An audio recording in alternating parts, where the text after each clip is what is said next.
This is Solon Linton on the mic here for the live stream. Alex, tell me a little bit about what you think the conditions of the course are today. You know, we had a really good hard rain last night. The nice thing about the Missoula XC course is that it soaks up the water and it drains really, really quick. A lot of the kids in the earlier races were saying that the course is fast, the course is tacky, super grippy. And so that's why I think we're seeing some really, really fast times on this course. The temperatures this afternoon are a little better than everybody thought. We thought we were going to be in the mid to low 40s, but the sun's popping out a little bit. Everybody's going to be racing in short sleeve jerseys, probably not long sleeves. It's almost ideal racing conditions today, Alex. Oh yeah, this is perfect. You got a nice light breeze. Crowd is good. People are stoked. This is fantastic out here. Missoula is definitely the place to be this weekend. Alex, I think I saw you out here for the Wednesday night local race. The course conditions were a little bit different, weren't they? Yeah, last Wednesday, actually I was out of town last Wednesday, but it sounds like they were pretty dry, and it was a nice hot summer Missoula day. Yeah, I missed the racing. Okay, it looks like they are just about to start. Start time is noon. They've got to be on the countdown right now.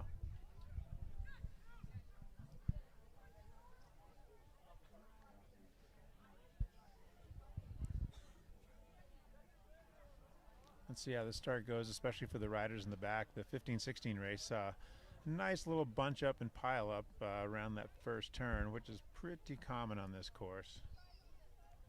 And Alex, correct me if I'm wrong, the 15-16 boys did 3 laps, and the 17-18 junior men will do 4 laps. 4 laps, yeah.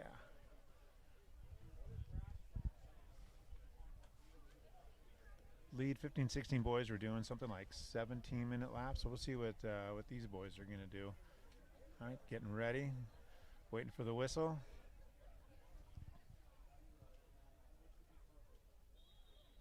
All right, there they go. Let's see how this goes coming around the first turn. Ooh, crash up there in the middle of the start, early. Unfortunately. Clean up front.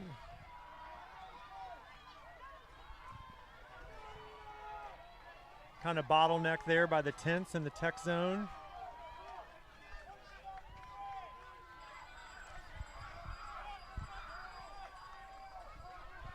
Oh wow, what a pile up in the back. Kind of chaotic there for the back half. Yeah, a lot of people running, trying to find their spots, trying to keep themselves going. Now you guys can see what happened there in the back by the tech zone. Everybody bottlenecks up around that corner, and they're all so excited. There's so much energy, so much angst. Just slide over. I need to sit down every once in a while and look at your screen.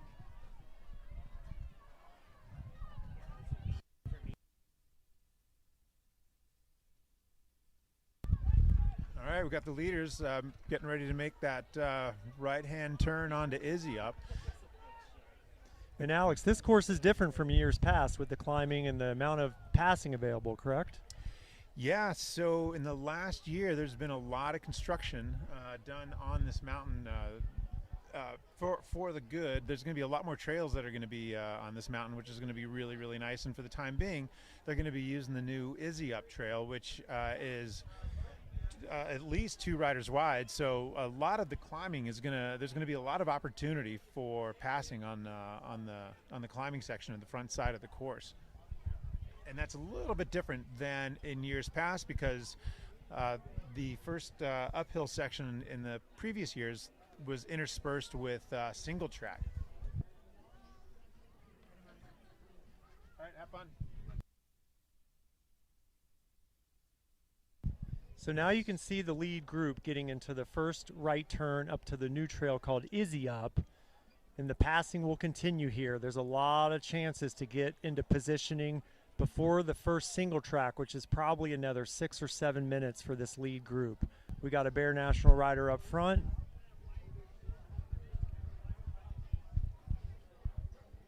Possibly Tyler Lampert up there. Ethan Wood with Charge XC BC from Pemberton, BC, and Aiden Volmuth from Donovan Racing. Still a big lead group, all kind of packed together, settling in for their positions. I see some team ruler riders up there. And Dylan, you've done this this course quite a few times on the Wednesday night races here locally. It's the climbing is a lot different than the previous courses. What can you tell us about what this climb feels like? It's just a sustained pitch for 10, 12 minutes, depending on what type of pace you have. You really get settled in. There's a lot of passing, as we discussed, a lot of positioning to be had before you go into that somewhat brutal single track that's a hard right turn. There's some places to refuel, but it's real punchy. It's really smooth. It's really a smooth surface until it's kind of these rocky, undulating pitches. Yeah, that single track uphill, that used to be part of the A-line descent. And I haven't actually ridden it. You have. But it's, from the looks of it, it's a really steep climb, because I remember going down it many times, and it was a pretty steep downhill. What's that like going up it? It's not for the meek, that's for sure. There's a punchy first start as they go into the right corner, and then they get a little bit of rest on what's called the dark side. And then there's 2, 3, or 4 different rooty sections where you have to be on your A game to get over them clean, and there's a lot of potential for a bottleneck there if there's a big group. Yeah, and you can see a bit of bottlenecking on this hairpin. I was talking to the kids earlier today, and they're saying that it was really easy to make mistakes on these hairpins. It's a really steep and tight hairpin that they're making, and if you take just the wrong line, or if you lose a little bit of traction, you're going to come to a dead stop. So it looks like we have one Bear National guy leading, another Bear National guy at 4th. We have a ruler guy up there in the front. Some of these kits are hard to see, but they're all still bunched together, a little bit of separation going on. Definitely a lead group of about 7 or 8, and then another chase group of 3 there everybody can see. And the funny thing about racing this course is you see your competitors above you. They look so close, but they're not really that close. Lots of Team Donovan riders out there.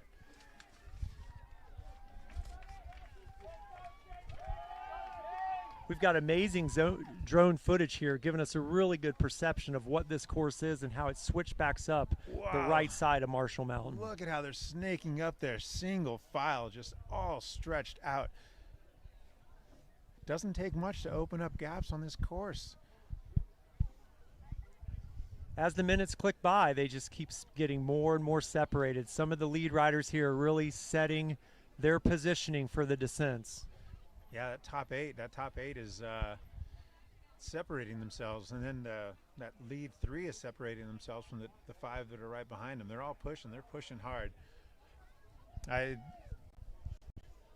They know that it's going to be really, really important to get to that single track first, because that single track is a bit technical, and if you get caught behind somebody who slips out on one of the routes on the climb, that could potentially lose you a good, important chunk of time.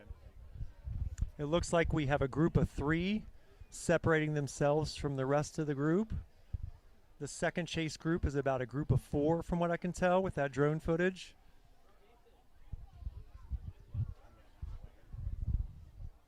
This course is definitely a course where they're doing 4 laps. They're going to want to temper themselves. They're now entering into that first single track section that Alex and I were talking about. There's a tight little tree there. You can see that first leader go through. You can get messed up in there if you don't do it right, and then they'll get a little rest. Yeah, that was all part of that steep A-line descent. That's kind of cool that they're using this backwards, though. I think that's a great use of part of the original course.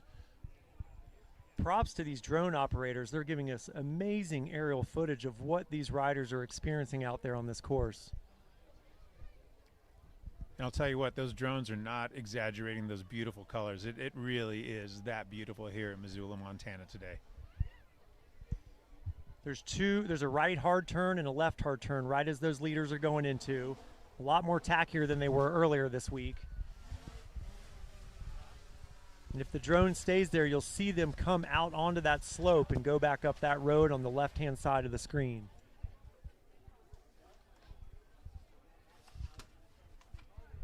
You know, the thing I remember about racing on this course is that it is so easy to go into the red and fill up with lactate on the first lap, on the first climb.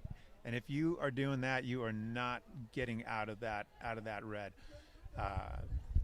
These kids are so talented, though. They probably are able to clear out some of that lactate, but we will see what happens as they keep pushing the pace, because they are really, really driving a hard effort to the top of the mountain on this first lap. Alex, look how cleanly they're going through those rooted sections. It looks easier than it actually is. They are burning some matches to be clean through that. They've got to be, because they really are making that look smooth. From all the feedback I've heard, people are telling me that uphill climb can be really, really technical. Not something you can just pedal through. You really have to be on your game, getting through that clean. The viewers can now see that lead group of 3. They're going to take that left turn, steep onto that road, and now it looks like a rest, but it's actually a false flat where they're going to have to continue to push, try to recover, and check out who's competing around them to see what kind of pace we want to take here. Those two guys are just sitting on that wheel there. Yeah, we got our leader out of the saddle, just driving with everything he's got. That really is, it's deceiving how steep that climb is. Alex, are your eyes good enough to tell us what kits those are? I see a Bear kit at first, but I can't tell who 2 and 3 are. You know, it looks like we got a Bear 1 and 2, and then number 3, I just cannot tell from this screen view. That could be Carter Lemke from Dirt Camp Racing, possibly. You know what? I think you might be right about that.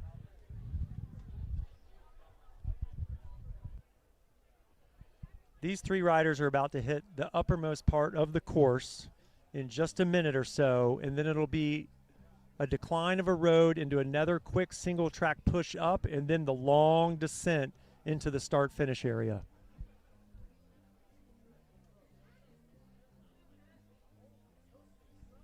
So they needed a power cord to be annoying? That's exactly why they did it. All right, yeah, I got it. So Alex, a lot has changed since the first race here at Marshall Mountain in 2011. Tell us some of the differences you see with the types of riders in these younger fields and the crowds that come out to spectate for it. Well, the crowds, as I mentioned earlier, is just fantastic down here. Yeah, everybody pretty excited, pretty amped to watch these racers come through. We got music going. But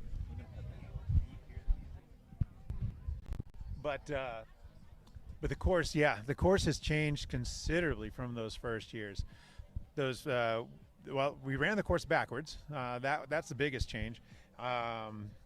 The A-line drop no longer exists, and that's a little bit of a shame. But you know, the courses that we've got here in Missoula this year are really, really good, and I'm going to be really eager to hear what the racers say about the course and the changes that have been made to it.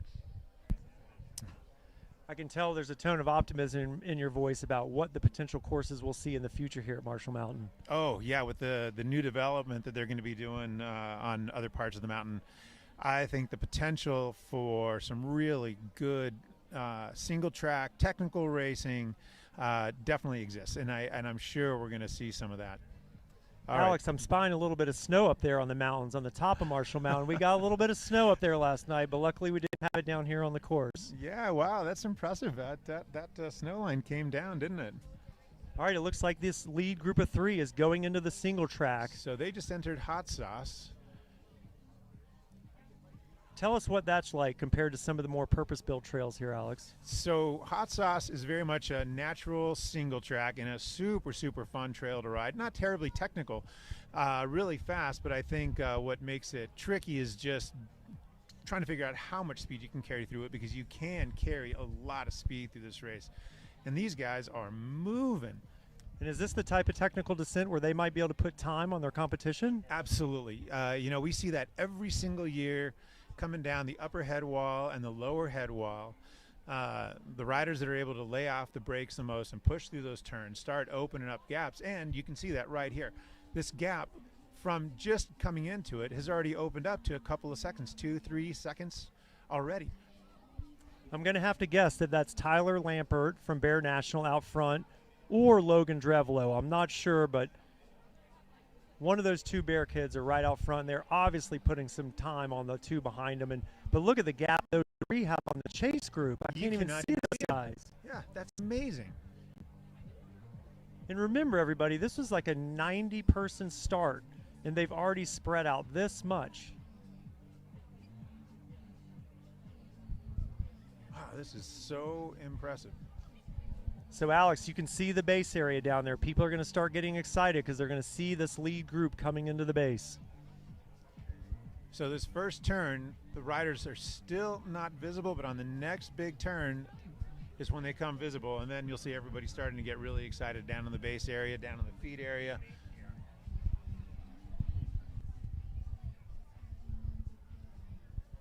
I wonder how much that. I'm gonna.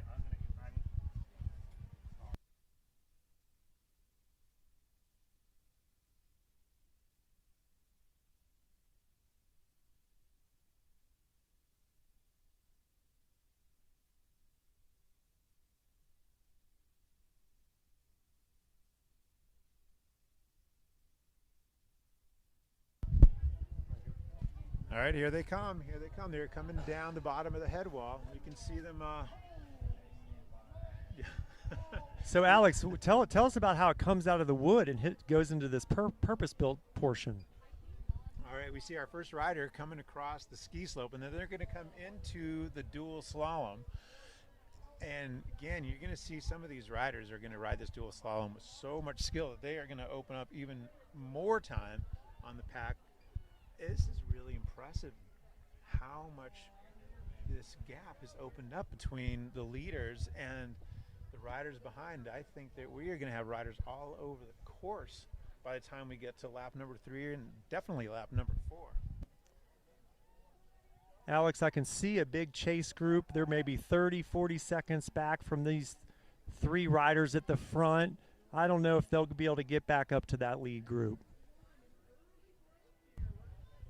Yeah, something's going to have to change pretty dramatically. People are going to have to find their legs, find that open space, get their gels, stay hydrated. They still have 3 laps to go. There's still a lot of time in this race, but these leaders are really pushing the pace. How do you refresh that?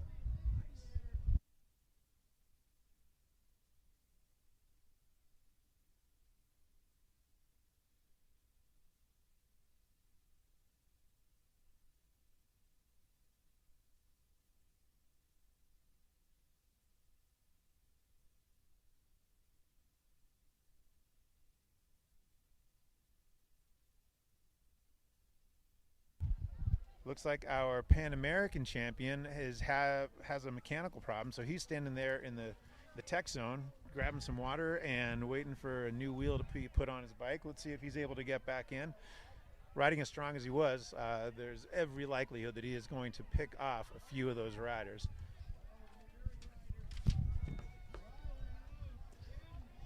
So we have some confirmation now that Bear National rider River Valdez was out front, followed by Ethan Wood and then Clark Johnson. Nope. Oh, excuse me about that, Clark Johnson. That was a DNF, my bad. All right, here they are heading right back up the climb. Well, we've got River Valdez just charging up the climb on the way back to Izzy up. He's got the measure of this course right now. Oh, but he's got his chaser. He's got his chaser, not letting that one go. Ethan Wood is still on the gas. Looks like Ethan comes from Pemberton, BC, and River Valdez is from Sedona, Arizona. River did a 15-minute and 10-second lap with a 7-second gap in front of Ethan.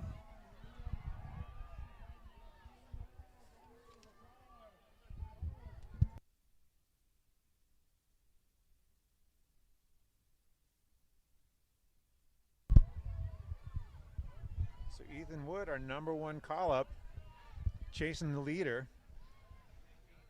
So we've got our 1-2 with a really big gap. Alex, these riders have 4 laps to do today. What are they thinking as they enter the beginning of the second climb? You know, when you hit that climb, you know you've got quite a ways to go up this mountain, but these riders have so much experience that they realize that they are going to be in for about a good solid 6-minute effort. And these are efforts that they've done in training repeatedly. And if they can get that reminder into their head that, okay, I've got 6 minutes solid, that I'm going to be above threshold, and then I'm going to have an opportunity to get a bit of recovery. They know they're going to be just fine. If they start thinking about how long it is up to the mountain, just thinking, I've got this long climb, that gets to be really, really hard. Where they start thinking pacing and effort levels for a 6-minute effort, they're going to keep that pace really, really high. We've got some great footage there, Alex, of that second wheel. Aiden Volmuth appears to have caught River Valdez as they go up that climb.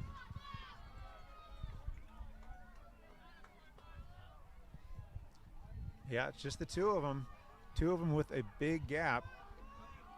They had about 30 seconds at the start finish. We'll see if these two will be able to maintain that.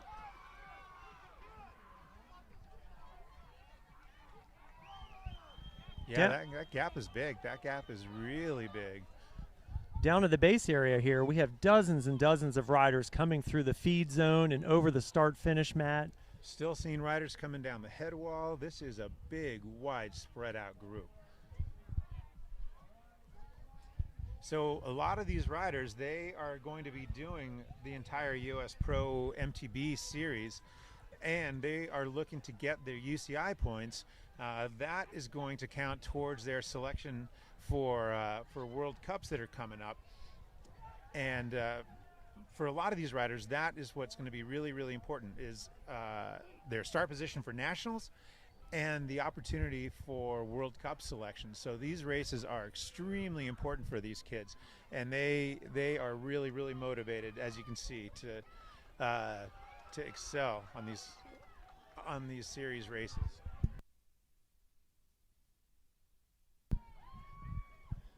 Ooh, and the sun is coming out. It is getting nice out here. And it looks like the crowds just continue to grow. I got a lot of calls, Alex, last night from visitors coming to Missoula asking me to interpret the weather for them. I didn't know what to tell them, but I didn't tell them this was going to happen.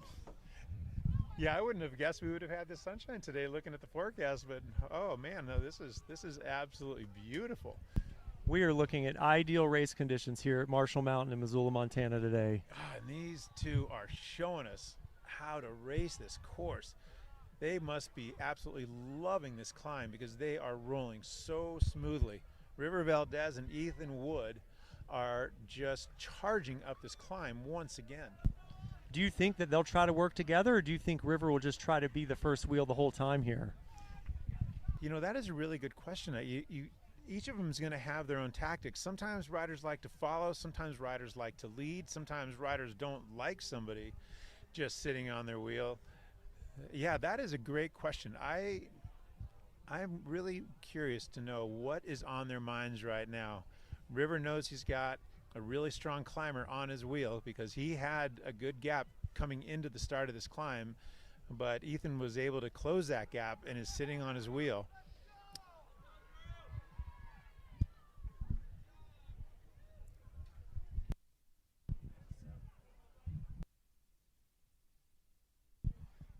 This is an interesting course, Alex, where it's so much uphill climbing and only a few sections of rough technical downhill.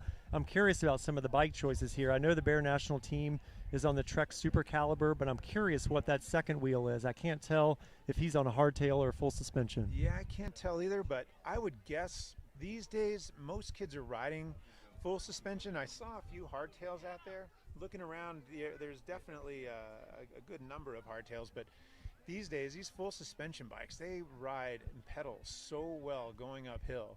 And with a lot of the courses that we're seeing these days, the full suspension is very much in demand. Although, you know, you see even at the very top levels, the top pros running hardtails on a lot of those courses that I think I'd be on my enduro bike trying to handle those courses these days. Some of them must have younger backs than us, Alex, to be able to ride this course on a hardtail. Yeah, that is absolutely true. Absolutely true. So I'm following the chase now. Just the chase. Okay. All right, here's our chase group. It's a big group, and they are not too far back. But that is a big group to motivate each other to get up to the leaders. There's not going to be a lot of passing for a while until they get onto the double track. So I think for a lot of these kids, they're going to use this opportunity to settle in, catch their breath. They know they've got a nice big pitch to get up through the bee's nest area, and then they'll hit that double track. And let's see what kind of tactics they use there to move themselves ahead. Maybe at this point we'll actually see the leaders coming out of bee's nest as these riders are heading in. It's such a difficult part of the course, Alex. Everybody there is trying to put some distance on each other, trying to use their technical skills. And now we do see the leaders and the chase group in one screen there. I would have to guess that gap is about 30 seconds. Maybe they've lengthened the gap a little bit to 40. You know, and one character about this course that's always been the case, even with the original courses, is that it is so hard to find opportunities to recover on this course. The downhills early on are so short that you really don't have time to get a good bit of recovery. You're right back into, whether it's a shallow climb or steep climb, you're right back into it so quickly.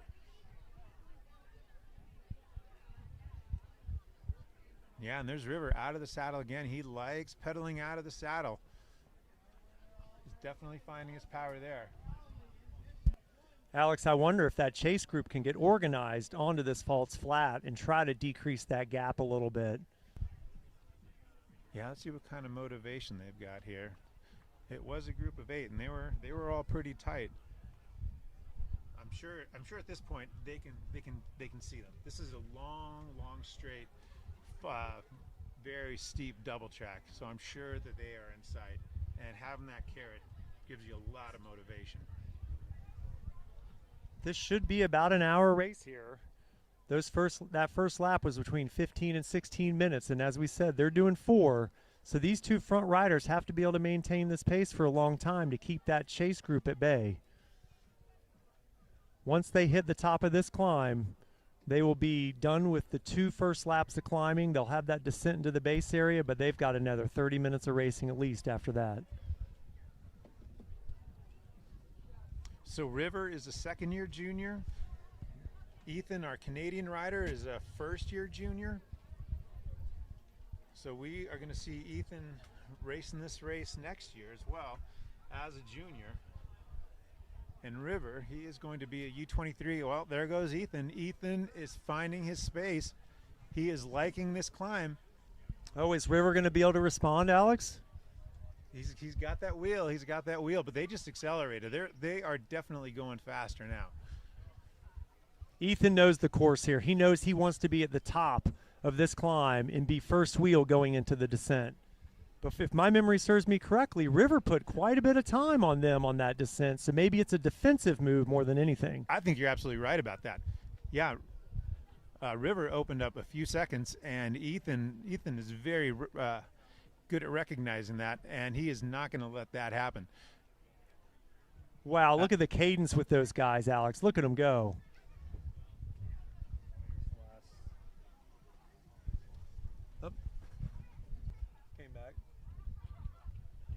Yeah, they're going in. Let's see what happens when they get onto that single track descent. If River really wants to get into that head wall descent first, his one opportunity is when they get onto that really short double track before they make the right-hand turn down onto the head wall descent. Let's see just how motivated he is, or maybe he's just going to be patient. He knows he has 2 more laps to go. He's going to have his opportunities. There they are, coming through the single track on hot sauce. They're going to take a sharp left corner, and there's that one chance that Alex mentioned. Maybe River will try to go ahead, but it's really aggressive. Doesn't look like he's going to do it. He's going to let Carter Woods have the first wheel going down the notorious headwall descent of Marshall Mountain. Yeah, looks like River is able to hang on tight. Oh, and you know what? That sunshine, that beautiful warm sunshine, is disappearing, and it looks like we might actually get a little bit of rain. Yeah, there you go. We've got Missoula in June. But you know what? I think that's kind of nice. It's going to keep the course nice and tacky, and it's going to keep the course fast, and we're going to see how these kids make the most out of it.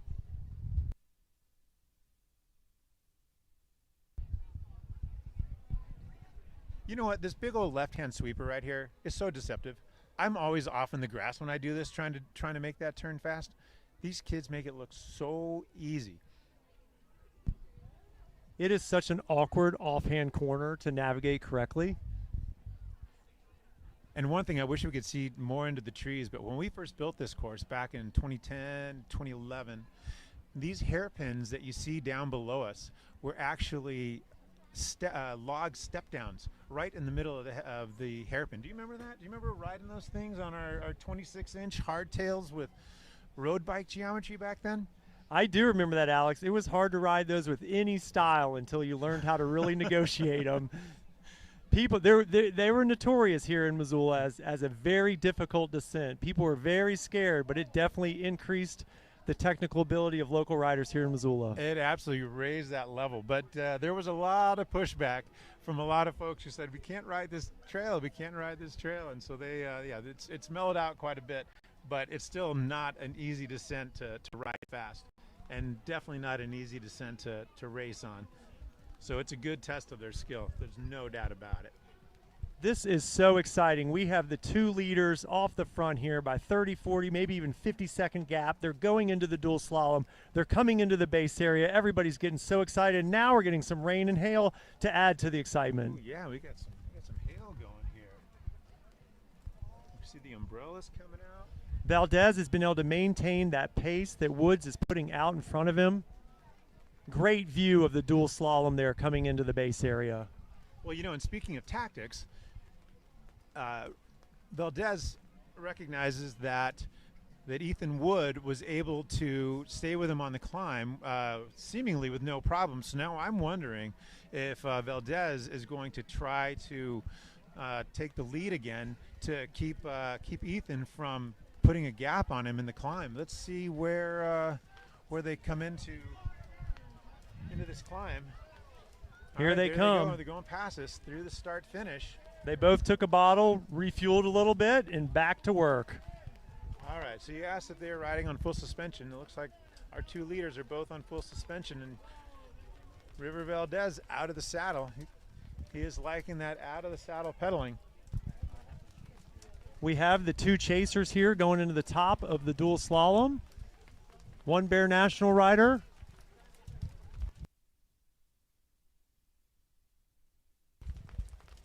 And do we have a roller Devo? Is this Mason Salazar up here? Ooh, those roller kits are really bright. I'm not sure if that's roller.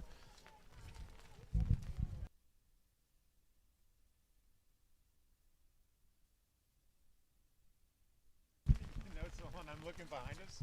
That cloud behind us, you can't really see it because the building's in the way, but it's looking really dark.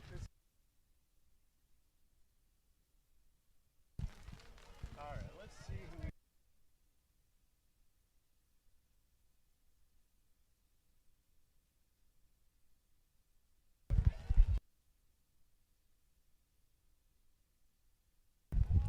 All right, we got our Pan Am champion just went through the start-finish line. That is the young man who was in the pit last lap off the bike, rear wheel off the bike, having a new rear wheel put on. He must have lost 8 to 10 places on that last lap, but he has gained them all back. I guess he is very worthy of wearing that Pan Am championship jersey. Well, Alex, if he was able to bridge that much of a gap back up, do you think that he's a threat to these top two riders here? Absolutely, there is no question. If he can maintain that pace, we just might see him closing that gap. Ooh, make that double. These kids, yeah, throwing a little bit of style. This course is a lot of fun to ride. I think that's why this course attracts so many of the top riders from around the country. They know they're going to come out for some really good high-level competitive racing, but they also know that they're going to ride a course that's super fun to ride. There's a great view of the start finish. Lots of riders coming through, all fueling, all trying to eat, all trying to drink, which is incredibly difficult at this pace.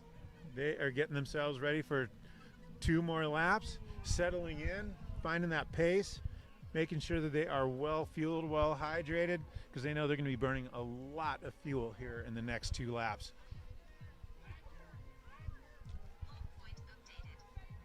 And you know, if the rain does fall and if this hail continues to come down, that's going to also lead them to be burning more fuel just to keep their bodies a little bit warmer. Where's our leaders? This is our leaders over here. Okay, so we got this. So if you want to see our leaders, our 2 leaders though, they still have a really big gap up in the front. That gap has got to be about 20 seconds still.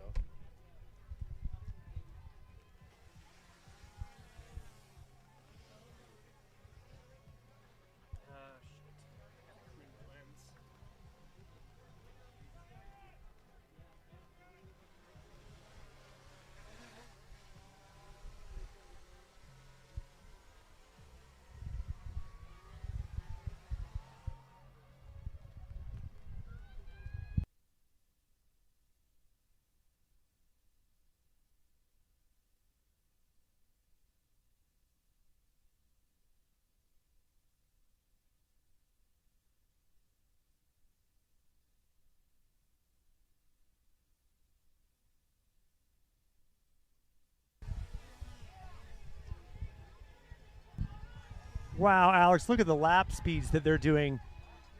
Ethan Wood had a negative split. He did a 15:17 first lap. He shaved 5 seconds off that second lap. River Valdez added 9 seconds. We got Ben Brobman with Bear National in third. Look at that split. Oh, you know what? I would wager that it was Benjamin Brobman that got the flat tire. Look at that split, 15:09. He is so far the fastest lap. Nobody has had a lap that fast.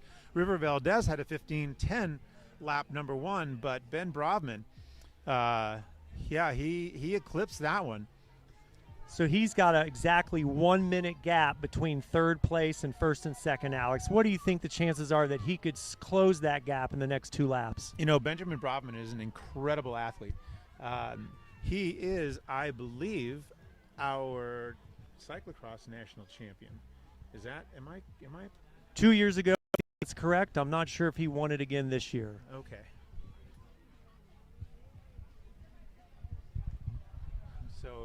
So the kid definitely knows his way around a bike on the dirt. There's no doubt about that. And if he's going to be pulling those kinds of splits, I don't see it without the realm of possibility, outside of the realm of possibility, that he won't catch these 2 leaders. And you know what's interesting is he had a teammate with him, Mike Ziomic, that was right with him. Maybe they can work together to bridge that gap. Rider number 3 and 4, and then in 5th was Eric Asseline, who is only a few seconds back. We now have Ethan Wood pulling on front wheel with River Valdez sitting as they get closer to that single track climb. All right, still don't see Ben in the picture, but he's got to be there pretty dang close. So he was about a minute behind coming through the start-finish line. So he does have a gap to make up. Okay, I didn't realize that the gap was that big, but 1 minute. Well, let's see what happens when they hit the steeper climb. If the steep climbs is what Ethan likes, then we might just see him put in a big move here. And if he's feeling really confident on that technical beehive section, then that might be his tactical position right there. We now have a view of the chase group with the person in 5th trying to attach himself to 3rd and 4th wheel here. It looks like they are off the single track below it, but they actually will see who they're chasing on the single track. There they are. They can all see each other. They all know what they're up against at this point. They're all aware of the course and the distance between the two. Ben Brodman now knows what he has to do to get back into that front group.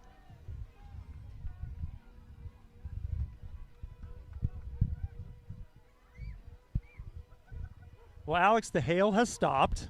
The sun is coming out a little bit more now. We waited the token 2 minutes in Montana, and the weather did change. Yep, you see some of the umbrellas closing up again. Good. People soaking up every bit of sunshine they can get. All right, these are our leaders here. They're about to finish up the single track into that false flat road climb again.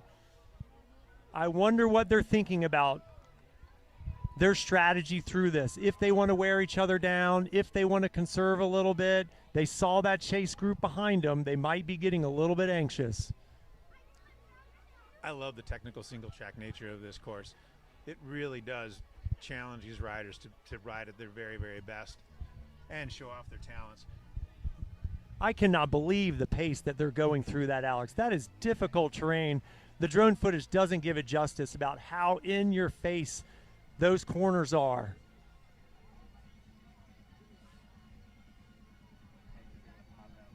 I bet they go uphill on this trail faster than I go downhill on this trail.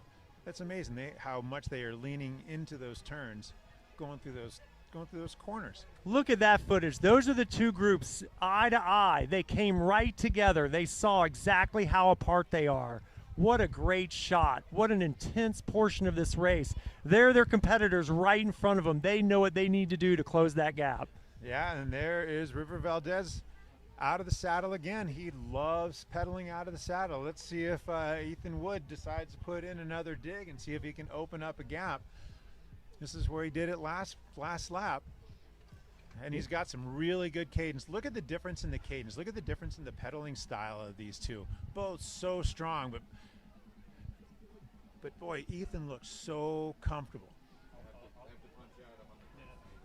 Alex, what are they going to be thinking as they crest the top of the third lap? They have one descent and one lap to go. Tactically, what are they thinking?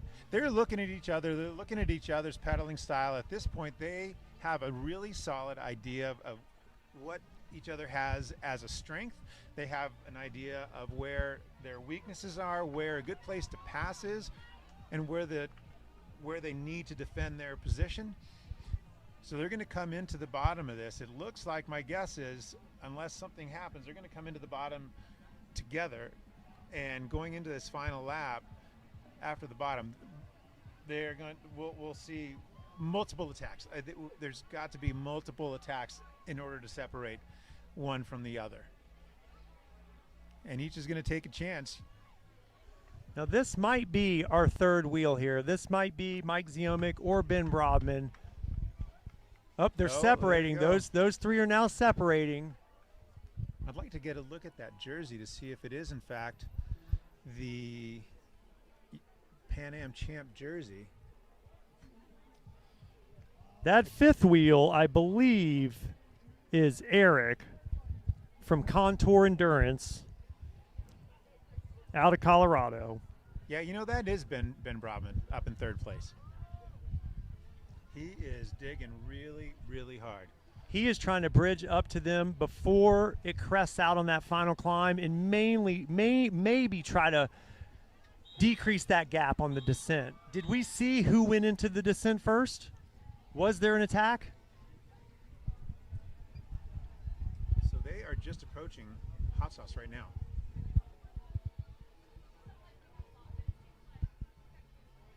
Oh yeah, there's a gap. There's a really big gap between the leaders and this group of three. Ben Brodman is putting in a huge dig, hoping to pull away, but that gap between these three is not changing.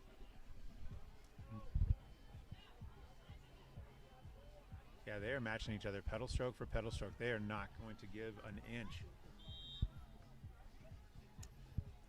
Here we go. Into the Hot Sauce single track. So Ethan Wood on the lead there.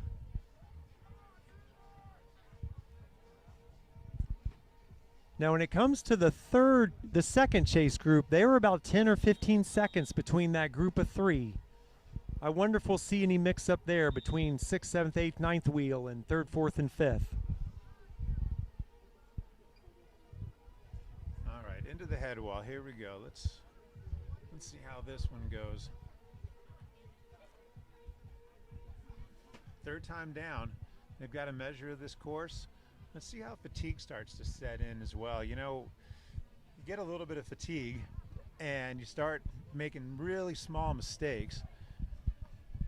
That can definitely have an effect on your race. Wow, you can see the gap now, Alex. That chase group is still at the top of the descent where the other two are already halfway down. We'll see those two into the base area in the dual slalom any second now.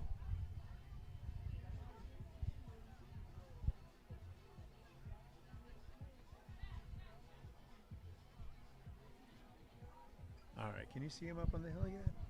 Oh, no. Okay, here we go. Yeah, we'll be able to see him really, really soon. All right, they just started into the lower head wall.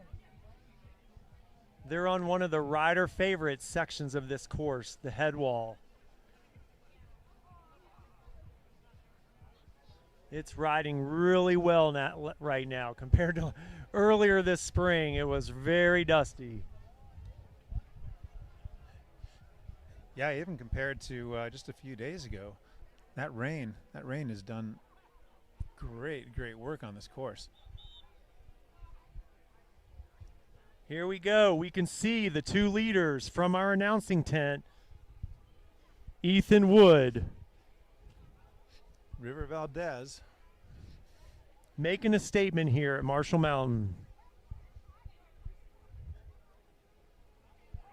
So I think they're going to come into this last lap with just about a minute lead still. So this race might just be between these two, unless something really drastic happens, because up on the mountain I don't see our chase group. But here comes our two leaders across the ski hill on the way to the dual slalom. In case something happens, Alex, we've definitely got a battle for third behind them. Let's see if they take the same line down the dual slalom, or let's see if they take their own line. No, they're following each other. Local knowledge is the left yeah. line is faster. Depends on how many of these little jumps you can fully gap, or you end up casing on some of them. We've got Ethan Wood on the left line and Valdez on the right line.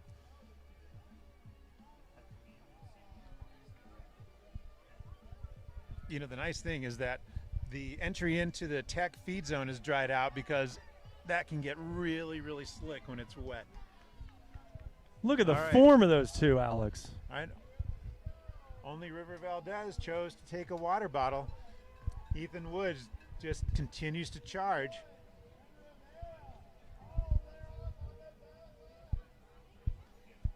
Bell lap for these guys, everyone. Bell lap. And we're finally seeing Bib Brovman come out onto the dual slalom. You can see the Pan Am's jersey from here. Okay, I'm really curious. Mike Ziomic's about 3 or 4 seconds behind him. Let's see what this gap is going to be when Ben Brovman comes through the finish line.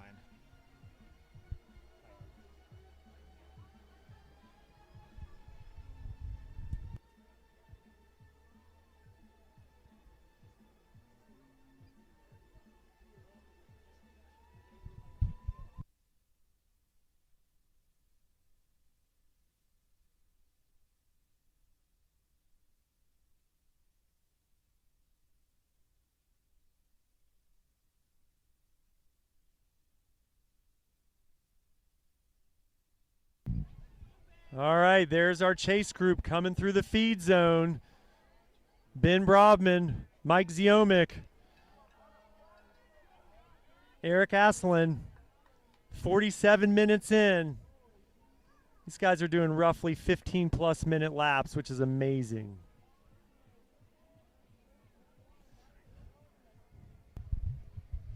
$15.18 for Ethan Wood on that lap, $15.19 for River Valdez. Ben Brodman put down a $15.28.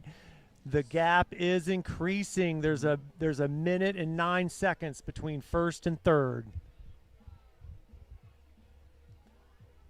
That's a big ask, Alex, on this last climb. That is a big ask. Yeah, that 15:28, that speaks to the effort that Ben Brabman put in on the previous lap. Look at that view. Alex, this is what these 17, 18-year-olds live for.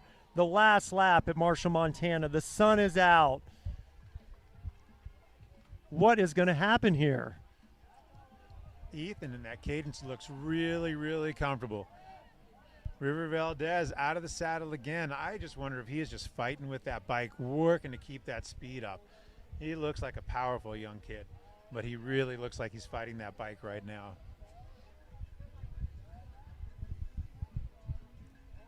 See a few more riders coming down the dual slalom and into the feed zone. Just a line of riders. The audience can go to competitivetiming.com, which will take you to a link through runsignup.com that gives us live results. It's very exciting looking at the lap times of what these 17, 18-year-old men are putting down right now. It's absolutely mind-blowing how fast all these riders are.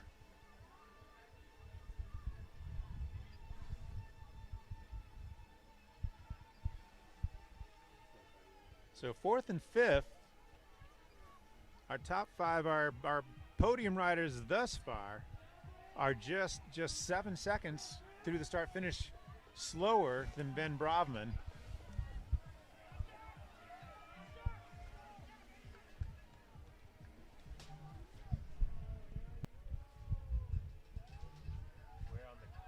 Bell lap, we've got a lot of riders coming through, charging knowing they've got one lap to leave everything out on the course. There's still a possibility for a lot of riders. There's a lot of riders still in touching distance of a podium position. And you know they are going to be really, really motivated. And you know a lot of them are actually looking forward to that last time up this climb.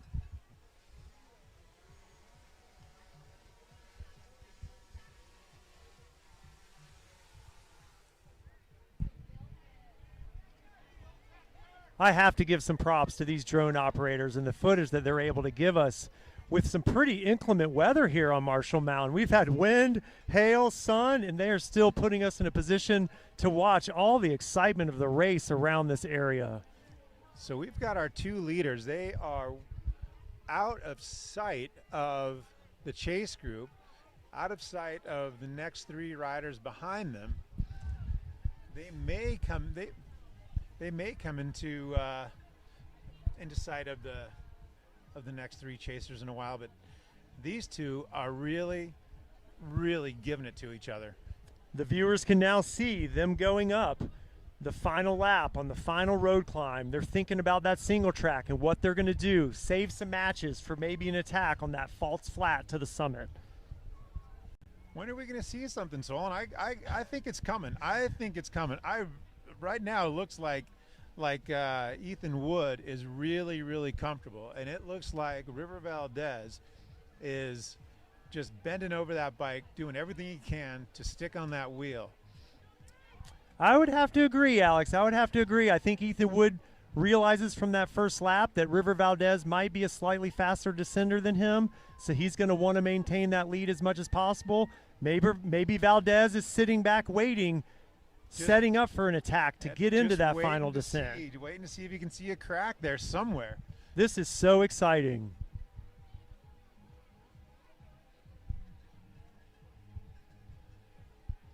Yeah, still pinned to one another. These three men have done 3 laps, all with split times within 9 seconds. They've been racing for more than 45 minutes, 3 laps, all within the same 9 seconds. It's absolutely amazing how much they can pace themselves. Alex, it appears to me that there is not much risk of that chase group catching these two. I don't think there is. I think that these two are on a whole other level from the rest of their competition. They set an early pace, and they showed that they were able to keep that pace all the way onto this fourth climb. That is extremely, extremely impressive. These kids are so talented. Got a couple Donovan riders coming through the dual slalom here towards the base area. All right, yeah, we've got our 2 leaders heading into the bee's nest, and they have put on distance. Last lap, they were actually in sight of the 3 riders who were chasing, and now they are out of sight. They are gone. That is incredible that those 2 have been able to even push the pace higher to the chase group. I'm going to be really curious to see what their lap time is. Do you think they might have their fastest lap on the 4th lap, Alex? I wouldn't be surprised if that was the case. I would almost guarantee you they are going to have a negative split at least to their last lap. That shows incredible experience and maturity in racing if they can maintain that much energy to put down the fastest lap after 4 arduous laps on Marshall Mountain. You are so right. And like we were talking about last lap, this section here, this climbing part, is really, really technical. There are a couple of roots that you have to climb over, a couple of logs you gotta hop over. And when you're tired and your eyes are popping out of your skull, sometimes it is really hard to make it over technical sections that you did relatively simply previous laps. And I'm seeing a little bit of a gap opening up. I'm wondering if Ethan is looking through these turns, seeing that he is opening up a small gap. I'm seeing the same thing, Alex. We might see the deciding move right here. There's a couple more routes to get over. You're actually getting a great view from the drone there. He's going to make that hard left turn onto that flat, false flat, and we'll see if he can put it to him. We'll see. Here we go. Here we go. That is a point of exhaustion right there. We'll see who's got the – oh, my gosh. Here we go. Here we go. So rough.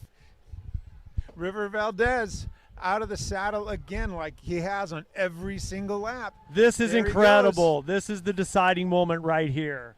But we can't count Valdez out. He's an amazing descender. We'll see if he can get back up to that wheel. Oh, he's not giving up. He is not giving up. He's looking up ahead, and he is driving that bike. But Ethan Wood, with that great cadence of his, what a great pedal stroke. He was looking really, really comfortable. It was almost an unknown attack. He just gradually put seconds on Valdez through that technical single track. And once he got onto that road, the gap was obvious. Yeah, that technical single track is really, really demanding. And that will definitely exploit your fatigue. And Ethan Wood is showing that gap continues to grow. River Valdez still out of the saddle, driving that bike, doing everything he can to close that gap. Okay, now we see the 2 leaders getting close to the pinnacle of the course, deep in the woods there on Marshall Mountain.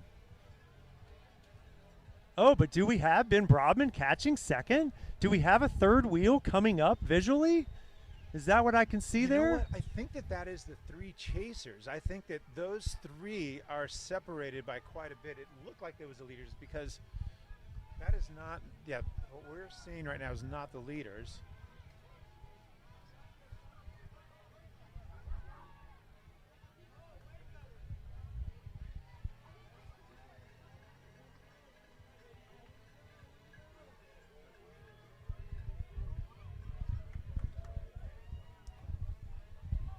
Yeah, I think we are looking at Ethan Wood right now getting ready to head into our hot sauce single track. Is that River Valdez, the Bear there Rider? There we go. Yep, right out in front. Yeah, that's Ethan Wood getting ready to head into hot sauce. We've got River Valdez behind. Okay. And, I don't think that Ben Brodman is actually that far behind. I wonder if he put in a huge dig that we didn't see on that last climb. Wow, we got a lot going on here with this top 3. River could catch Woods. Brodman could catch River. This is a demanding descent. There are some opportunities here. Good, nice, clean descending. Keeping this descent fast.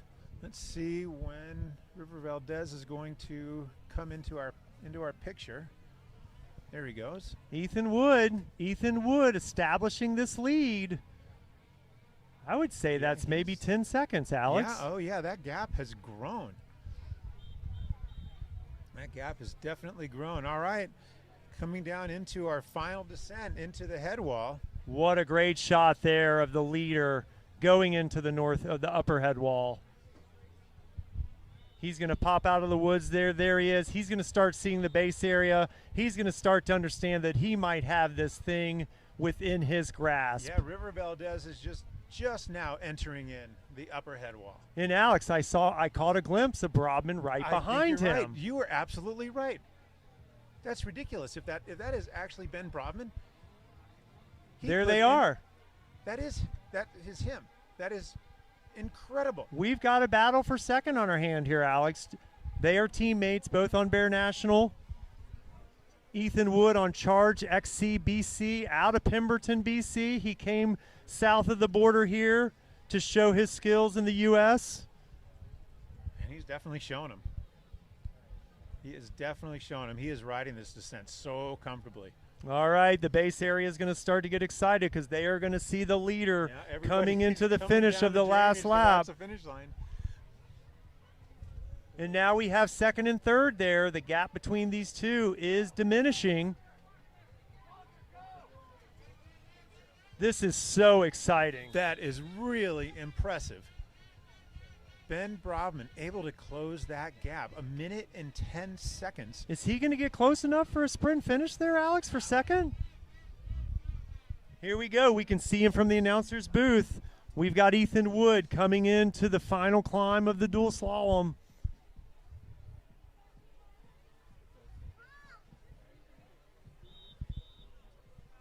The views down at Marshall Mountain are funny where you can see glimpses of them as they come down. He's now in a set stand of woods. He's going to come out into the old ski slope surrounded by spectators. They're cheering him on. There's some potential lap traffic, so I'm not sure if these people are aware that this is the leader of our race right here in your view, audience. Ethan Wood out of the saddle, driving all the way to the top of the dual slalom.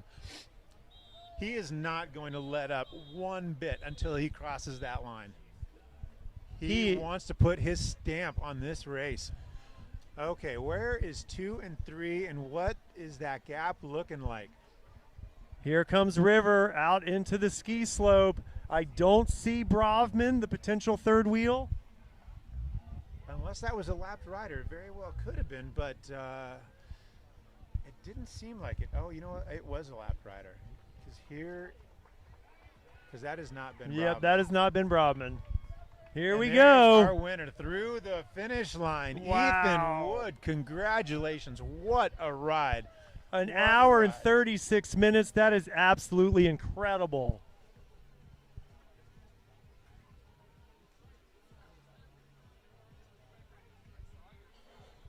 $14.47.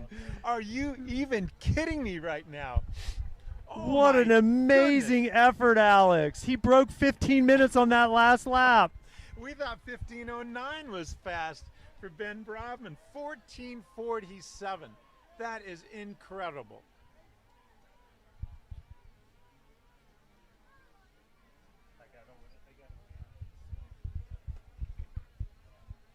River Valdez, second place. Yeah, no, that gap between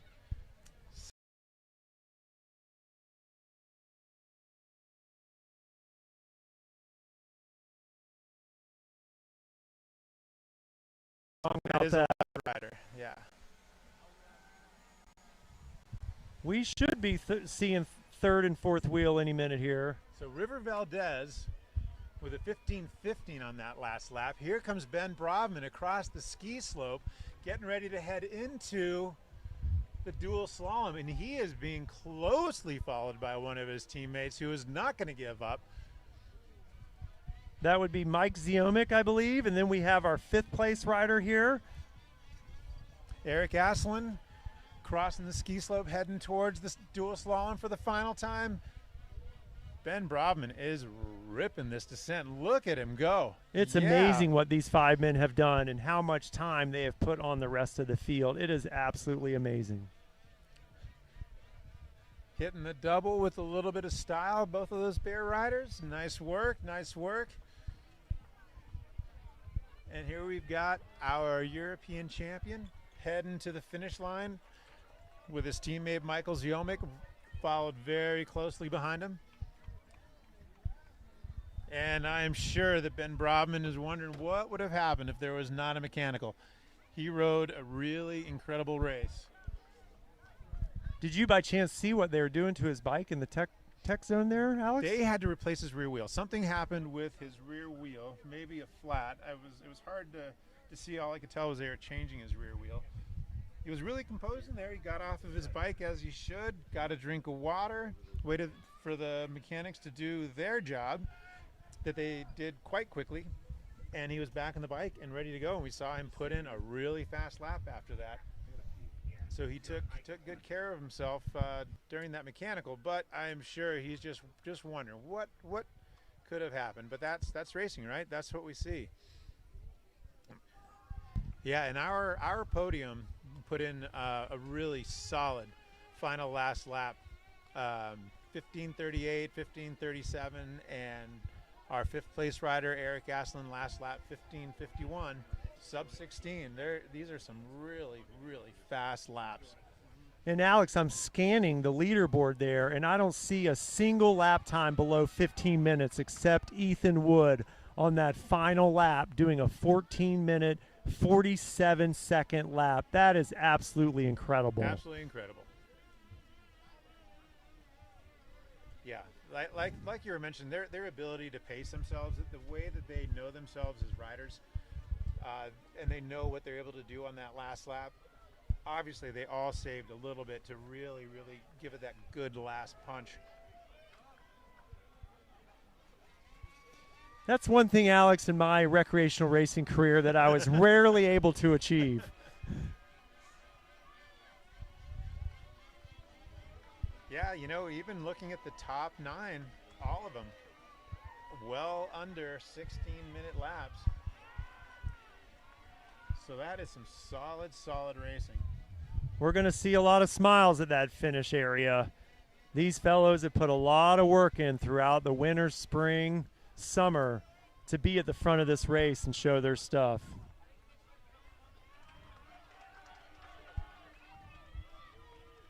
The amount of work and dedication that these athletes are putting into their craft is truly incredible. And, you know, they are all going to get UCI points, so they're not going to just worry about the riders that are the top 5. Everybody who is within points is sprinting with everything they've got. Oh, that was a tight one. That was a tight one. So, Alex, at this race, how deep will the UCI points go? I believe for Junior 17-18 on this race, I believe they are going 10 deep, but I could be mistaken. It could be top 20, but I do believe it's top 10. So we're at an hour and 6 minutes of racing. And for our audience, what do those UCI points do for these athletes?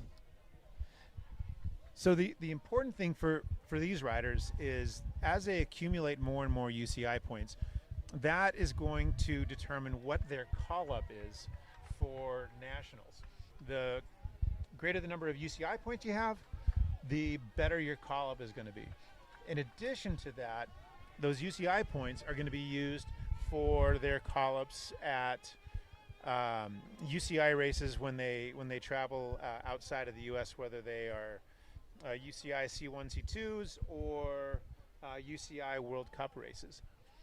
And I'm sure we're going to see several of these riders at World Cup races later this summer.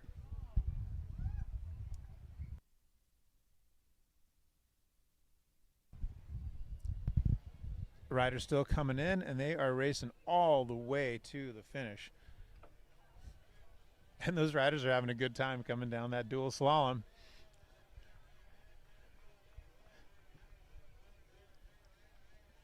I'm not sure which places we have here, but It's a full-on sprint. They're going for it.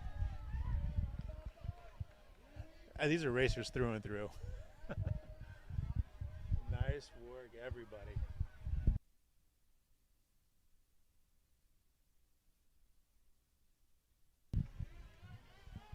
So that was our 12 p.m. UCI Junior Men 17-18. What a show. That's absolutely incredible. And coming up next at 1:30 Montana time, we have the UCI Junior Women 17-18, followed by 3 o'clock, the UCI Elite Women, and then at 5 o'clock, we'll have the UCI Elite Men. And Alex, correct me if I'm wrong, I think they're merging the two categories. Well, they'll have the U23 women race with the U20, the Elite Women, Exactly. and same for the men. Exactly. Same. Yeah, both men and women. All the elites, U23 and Elite, will be together for both of those races. Do you know much about the field for the UCI women, junior women? You know, I don't, because I know that a lot of folks are, or I believe some of the folks are out of town. So I have not scanned that start list just yet, but I am actually going to make my way up to where I can go grab a start list, and we can see who we're going to have racing in our next race. So I will be right back. Thanks, Alex.